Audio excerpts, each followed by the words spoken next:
لا يصلي وسلم دائما أبدا على حبيبك خير الخلق كلهم. Ruuxul Adab TV xam ak xamle jàng ak jàngale yeewu yeete Ruuxul Adab TV mooy dundal xol yi. am tey lan mooy solo ndaje bi lan moo ñu fi dajale tey. alhamdulilah rabbil alamin maa ngi leen di sant yéen ñëpp di nuyu média bi nga xam ne ak journaliste yi nga xam ne teew nañ ci jotaay bi yëpp di couvrir ko di nuyu suñ papa yi fi jógee ak suñ nijaay yi nga xam ne ñoo teewoon def ci xeer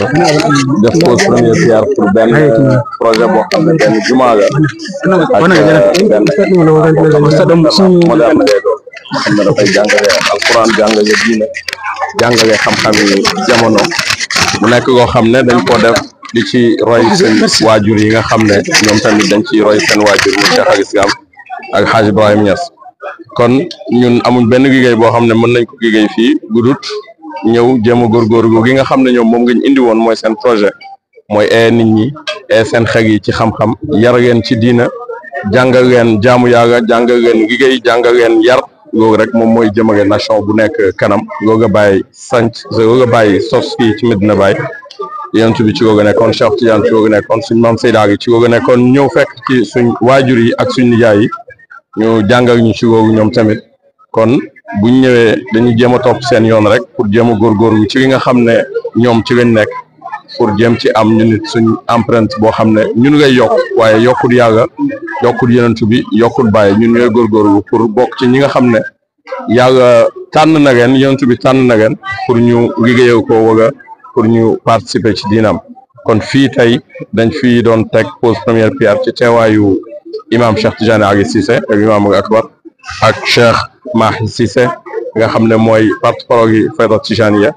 ak kilifa yu bëree bëri imam Mohamed Cissé imam Sidi Arabi ak ñu bëree bëri ñu teew ak ñun fii ak doomi baay yu bëri ak mbooloo mu bëri ak ñi nga xam ne ñu ngi dëkk ci koñ bi pour teg projet boo xam ne daara ngay doon di jàng seeni doom jàng bu moderne waaye tamit jumaa joo xam ne dinañ fi mën a jaamu yàlla ndax nit moom liggéey ak jaamu yàlla rek nga am kon loolu moo waraloon jotaay bi ñuy sant ñi nga xam ne ñoo fi teew ak ñun yéen a ngi gis ci sama gannaaw samay mbokk samay xarit ay sëriñ yu mag ay kilifa yu mag ak Serigne Mbaye mii nga xam ne politicien bu mag la bokk ci waa Pastef ñu ngi koy nuyu ci moom ci turam ñu ngi nuyu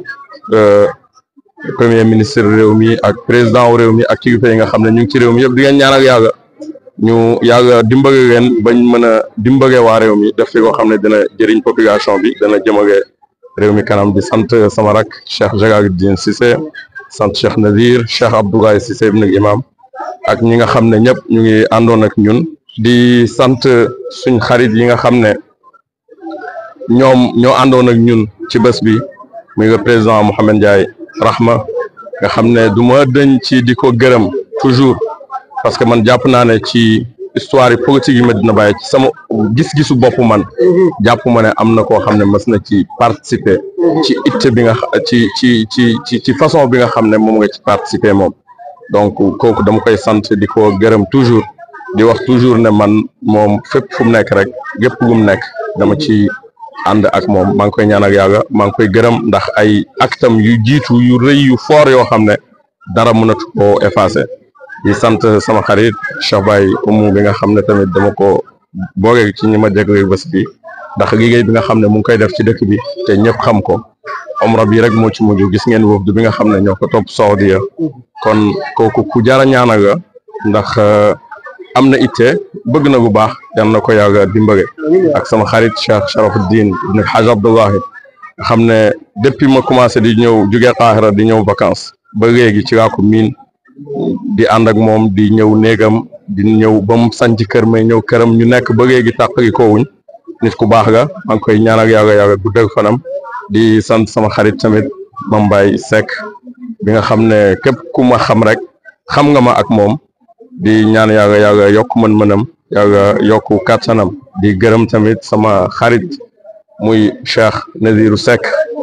bi nga xamee ne bi ma amee projet pour tabax jumaa ji ak daara ji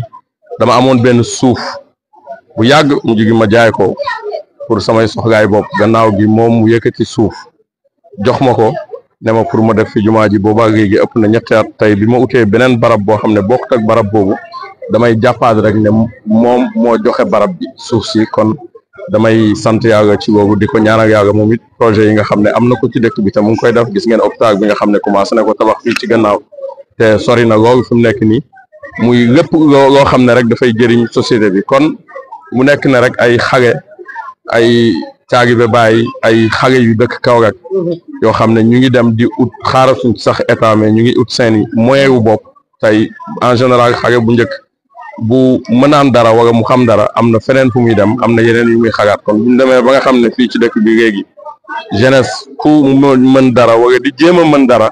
yaa ngi xalaat noo def ba investir loo xam ne ci xel yi Sénégal yi ngay déggu jumaa ku nekk xam ne ne néego bi yàlla ñëpp a fay jaamu yàlla amul xàjj ak seen daara tamit buñ ko defaree c'est pour tabax xel yooyu bu tabaxoo moo mën a tabax réew mi ëllëg kon ñu ngi sant yàlla bi nga xamee ne yàlla dimbage nañu dimbage waa dëkk bi yëpp ñuy xalaatee noonu alhamdulilah loolu rek lañ am kontaan nañ trop kàddu yi mënoon naa gën a leer waaye xol yi moo fees waa daara yu sooxe ñun dañ ci participer rek pour mu gën a jug parce que bu daara jugee rek réew mi jug damay wax ne yaru daara ëpp naa sànni ci am réew parce que ñu bëree bëri tey dinañu wax ne daara yi nangam sëriñ daara yi dañuy dóoree sëriñ daara yi dañuy def lii sëriñ daara yi nii sëriñ daara yi nii te pourtant ba ci école primaire yi sax dañuy dóoree waaye kenn du ko wax daara am ñoo xam ne dañoo jug am projet pour diaboliser ko waaye daara ëpp naa diaboliser dafa am sama benn xarit bu ma mës di waxtaan ak mu ne ma ne ko ndax mës ngaa gis nitu daara bu am dépression wala mu am jafe-jafe àdduna ba xaru mu ne ma déedéet ma ne ko pourtant yaa ngi koy gis ci université yi ma ne ko waaw ma ne kon yaru daara jar na ba xel parce que ñun dinañ jaar ci daara dinañ jaar ci ay jafe-jafe yoo xam ne ñu bëree bëri ci école yi yeneen yi duñ ci jaar waaye buñ jaaree ci oyof lu mel noonu rek mën naa tax ñu xaru wala ñu am ay dépression yoo xam ne léegi nga gis ku nekk ci daara am jafe-jafe yu gën a garaaw yooyu te du pourtant du mës a xalaat xaru kon daara ak université ak école moo ànd maanaam ñëpp nañ ngeen jéem a yar ci diina ak pas-pas bi nga xam ne moom nga fi mag ñi bàyyi ci yoon wuñ mën a bokk ak ci diina buñ mën a bokk ndax diina bu nekk rek li muy jëriñ mooy yëkkati nit yëkkati jikkoom yëkkati xalaatam delloo ko ci yàlla mu xam ne dafa nekk xalifa yàlla fii ci kaw suuf bu war a yokk ci kaw suuf si waaye nekkul ku fi war a yàq ba fiy gaañ ci yaram wala muy gaañ bakkanam wala muy faat bakkanam. ok tey mën nañoo dikkaat ci projet bi ni mel lan nga ñu ci mën a wax xam nañ ne projet bu mag la jumaa la ak internat immeuble lay doon ñaata étage la projet bi ñu ngi koy xayma ci ñaata million ak ñan ñoo koy tabax ak aussi ndax ñi ngi xalaat liggéey bi bañ a yàgg bañ dikkaat fi ngir inauguré. waaw ñu ngi sant yàlla bu baax projet bi moom jumaa la ak internat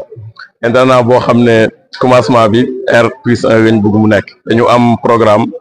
maa ngi ci doon waxtaan ak sama xarit Omar Weñ dama bëgg mu nekk école boo xam ne dafay nekk école français bu ànd ak daara parce que man bi may jàng alxuraan dama doon jàng école ma daan 5 heures du matin wala 4 heures ma jàng daara ba ay 7h30 ñu soog ma bàyyi ma dem école donc noo ngaa jàngee ba bi may àgg 4e ci laa mokkal alxuraan donc jàpp naa ne war nañ ko mën a boole parce que léegi xale bi dafay xaw a jàng daara bu jàngee daara bu fekkee ne amul chance lool mën na passé 9 ans ba 10 ans ba 11 ans ba 12 ans léegi mu dem ba 13 ans soog a mokkal alxuraan léegi bu ñëwaatee di déglu ci école bi war a commencé dafay fekk ne âge bi xaw na dem xaw na sori donc loolu moo tax ñun ñu am eene boo xam ne dañoo bëgg a def benn programme boo xam ne programme bi école bi di jàngale dafay am ci daara ji bu xale bi eewoo fajar jàng alxuraan ba boori 8h30 mu jàng comme programme bi école bi di jàng bu ngoonee wala mu delluwaat ci daara ji nga xam ne bu demee bay am ñetti at rek dafay fekk ne jàng nag yi ñi moromam yi di jàng ci école yi waaye am fekk na tamit mu mokkal alxuraan te mokkal alxuraan googu nekkul caaxaan gannaaw ngëneel yi nga xam ne rek diina ga dafa nekk ne da ngay dajale ay vocabulaire bu rëy a rëy boo xam ne xale bi day dajale yu ëpp ay junney moo ci alxuraan mokkal ko ci benn langue boo xam ne du langam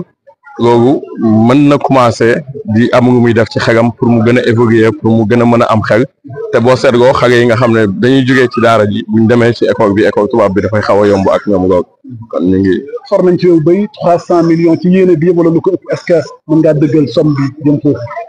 non somme bi matut googu waaye comme mu ngi may wax rek ñun dañoo am ene pour ñiñ ci boole sax dañu gën a bëgg rek bëgg leen bëgg ñu bokk ak ñun liggéey bi nga xam ne seen liggéey maam nga mais biñ koy xalaat dafa nekk ne rêve nga boo xam ne ñun nga yàgg concerné ñu dem bañ jàpp ne fi mu nekk nii mën nañ ko wala boog yàlla am nañ njort bu rafet ci yàgg ne yi mën nañ ko def ñu ñëw àgg ci waaye kenn nit ñi duñ kii léegi nii rek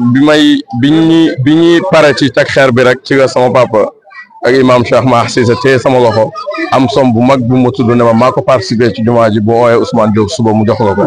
donc loolu tamit sant yàlla la waaw sant yàlla la du ñàkk ne bon volonté yi dinañ ñëw di ci def pour ñu gën a defar suñ gox rek gën a defar suñ réew gën a defar suñ diina gën a defar suñ tariqa gën a dimbale suñ société parce que Baye dafa bind doomam yi lettre ne leen bi ñu nekk Égypte di jàng bu ngeen mënee jëriñ humanité yëpp ngeen jëriñ ngeen bu ngeen ko mënul nag ngeen soog a yem ci diine ji donc ñun dañu gis ne dañu am obligation pour jéem a jëriñ nit ñëpp bu ñu ko téye kon mais force la ci ñun moom ñu jëriñ diine ji kese amuñ leneen luñ mën a def amuñ choix loolu rek la ñu fi suñ maam yi bàyyeek ñu ngeen di sant di gërëm seen teewaay yéena bi du yàgg am nañ yaakaar daal ne incha allah balaa yàgg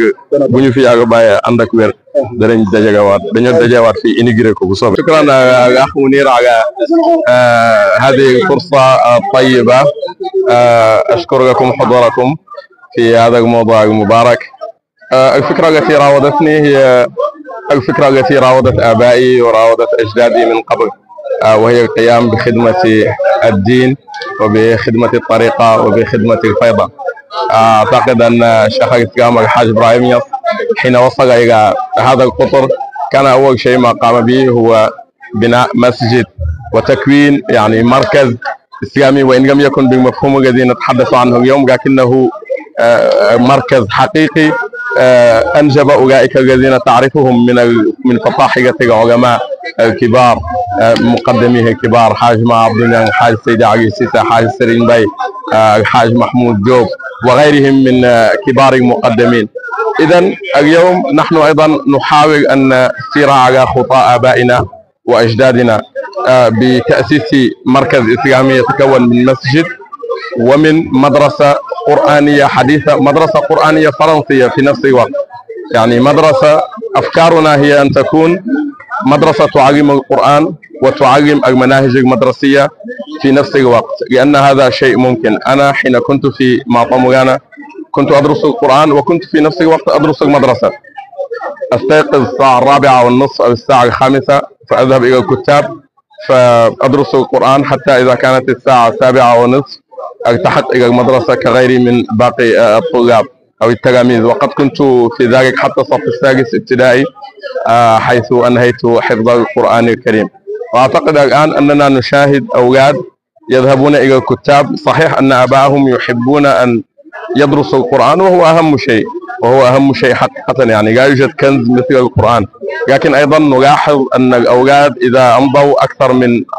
إذا أمضوا في الكتاب 5 أو 6 سنوات مثلا حين يحفظون القرآن يكونوا قد بلغوا السن 12 أو 13 بالتالي يكونوا قد تأخروا كثيرا عن المدرسة الابتدائية. فنحن الفكر الذي نريد أن نؤسسه في هذا المركز هو أن ننشئ مركزا الأولاد يدرسون فيه القرآن في نفس الوقت وفي نفس الوقت يدرسون المناهج التربوية المعمول بها في المدارس الفرنسية في السنغال حتى إذا حفظوا القرآن وحصلوا شيء من علوم العربية ومن علوم الدين كانوا أيضا قد حصلوا نفس المناهج التي حصلها أطرابهم في المدارس الفرنسية. لهذا الشيء وضعنا حجر الأساس لإنشاء هذا المركز ونرجو من الله تبارك وتعالى أن يساعدنا لكي نتم أعماله في أقرب وقت ممكن وأن تكون ثمرته واضحة للمجتمع السنغالي وللمجتمع الكورخي والسالمي بشكل عام. ما لا شك ان مثل هذه المشروعات يعني تقدر بملايين. هل يمكن ان تقدر لنا يعني الميزانيه؟ ميزانيه لن تكون ميزانيه صغيره، هي ميزانيه كبيره، خاصه هذا الغلاء الذي يغزو العالم الان يعني في كل النواحي. اعتقد ان المواد البنائيه، الاسمنت والحديد والعمالة اليدوية، كل هذه الأشياء أصبحت غالية جدا، وبالتالي هذا المشروع سيكلف الكثير، لكن الكثير عند الناس ليس كثيرا عند الله تبارك وتعالى، وليس كثيرا عند رسوله ولا عند الشيخ التجاني ولا عند الشيخ إبراهيم. فنحن نوينا فقط، وأعتقد أنني مجرد أداة فقط في خدمة الشيخ وفي خدمة الدين، ومهما كانت التكلفة عالية فأعتقد أن الله تبارك وتعالى سييسر ذلك. وأتمنى أن نلتقي قريبا في هذا المكان يعني لافتتاح المركز بإذن الواحد الأحد، يعني مهما كلف من مال.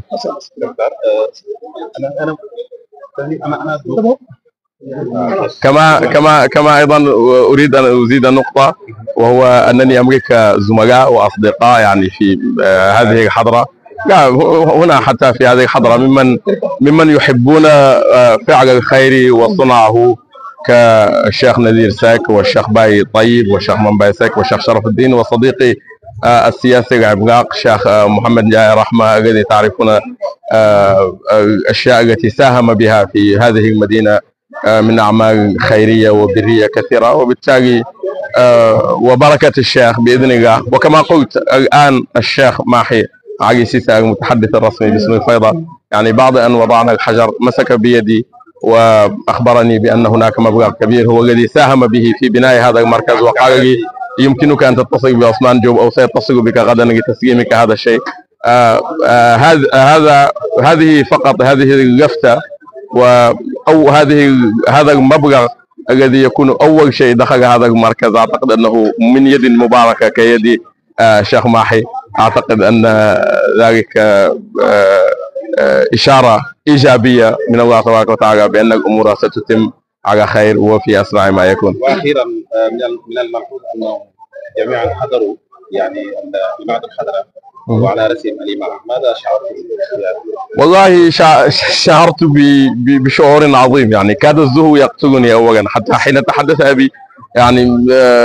ليس من عاداتنا هنا أن الآباء يشكرون أبنائهم أو يمدحونهم حتى أمام الناس، وليس من صفاتنا أيضا أن نمدح آباءنا أمامهم وأمهاتنا. هكذا نحن دائما نفضل أن لا نمدح الآباء، والآباء يفضلون أن لا يمدحونا، فيقولون ربما إذا مدحت الفتى اغتر وظن بأنه وصل إلى النقطة العليا. لكن أبي كاد يقتلني اليوم، ويعني كلامه كبير جدا بالنسبة لي، ولا شيء أكبر من هذا. وكذلك حضور الشيخ ماحي والشيخ الإمام الأكبر بهذه الطريقة، وحضور الشيخ سيد عربي وخالي الشيخ عبد الأحد وخالي الشيخ عبد الرحيم وكبار الحضرة، يعني كل هذا صحيح يجعلني أشعر بالفخر وأشعر بالزهو، لكن في نفس الوقت هو مسؤولية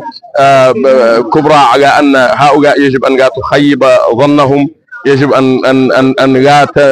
أن لا تنزل عن الجادة، يجب أن تصير في الطريق الصحيح، يعني حتى يرونك دائما حيث يريدون أن يروك في الاستقامة، في التعلم، في خدمة الدين، في فعل أشياء مثل هذه وليست أشياء أخرى، يعني حين يرونك فيها تصور في أعينهم أو تخيب ظنونهم أو تكسر خاطرهم. وأرجو من الله أن يقويني وأن لا يجعلني أكسر خاطرهم ولا نخيب ظنونهم ولا ظنونكم ولا ظنون جميع أهل الحضرة، وما ذلك على الله بعزيز. وأشكركم من كل قلبي، والسلام عليكم ورحمة الله. نكتفي بهذا. لا يصلي وسلم دائما أبدا على حبيبك خير الخلق كلهم. Ruuxul Adab TV xam ak xamle, jàng ak jàngale, yeewu yeete. Ruuxul Adab TV mooy dundal xol yi.